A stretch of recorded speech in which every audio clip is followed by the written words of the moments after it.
All right, so now that we have planted the tree, the next thing that we're going to do is we're going to protect the tree from a few different things. Number one, sun scald. On the south side of the tree, on this side, what ends up happening in March and April, it warms up that side of the tree, and when it does that, it starts pulling nutrition from the rootstock up into the tree. And as it does that, when it gets below freezing at night, the cell structure then ruptures and cracks. So then what you'll notice is on the south side of your tree, it all starts to open up. So this tree guard is going to help protect from that.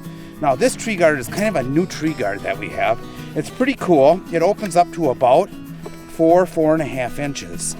It's a double wall insulation, double wall structure. It's corrugated and it's out of high density polyethylene. It's really a good quality tree protection system.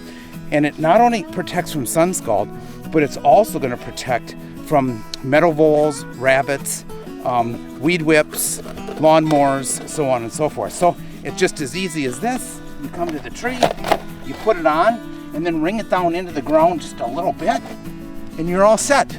All right, so now that we've got the tree planted, we've got the tree trunk protector on, now we're going to look at the tree and we're going to start to prune it. Now, the very first thing that you want to do is you want to look at the leader. And this leader, you want to be able to make sure that there's nobody competing with the leader. And so this branch you can see is about 50, it's large, it's almost the same size as this leader. So we have to cut this branch off. So what we're going to do is we're going to come right over here, and you can see there's a hormone ring right here. And this hormone ring is something that you do not want to cut. You want to cut as close to that as you can. And so right here is a perfect spot. I cut it off, and if you take a good look at this, you'll see that I cut about 1/16 of an inch from that hormone ring. Now this will completely heal over, and you do not need to put anything on that. So now that we've done that, now we have to look at the leader itself. And we want to be able to have only one leader at the top. So I'm going to get rid of these other pieces up here. And we're doing that again. We're cutting it right by the hormone ring. Okay, so now a perfectly pruned tree is going to have about 4 branches, kind of from about 30 inches to here, to maybe up to the middle of your chest. So what we're going to do is we're going to maybe want to get rid of these lower branches. So there's a couple things. One's right on top of each other, so that one for sure is going to go.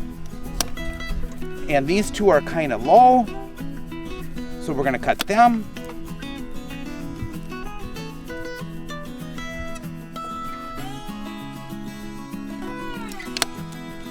All right, so now we have 4 branches. That's perfect. We got 4 branches. It's kind of between that 30-inch mark and your chest. And we're going to let these 4 branches grow out. Ideally, you want one at each point of the compass, north, east, south, and west. And so we got a perfect tree there. Now we'll let another set of branches grow up here over this next year. And one thing that I think gets confused for some people, they think the branches actually grow with the tree. They don't. The branches always stay in the same relationship to the ground that they're at. So we have this tree all pruned. Now what I have to do is go get some of my root stimulator, come back out here and drench this. And then again, like I say, we'll come back and do that 2 weeks later again.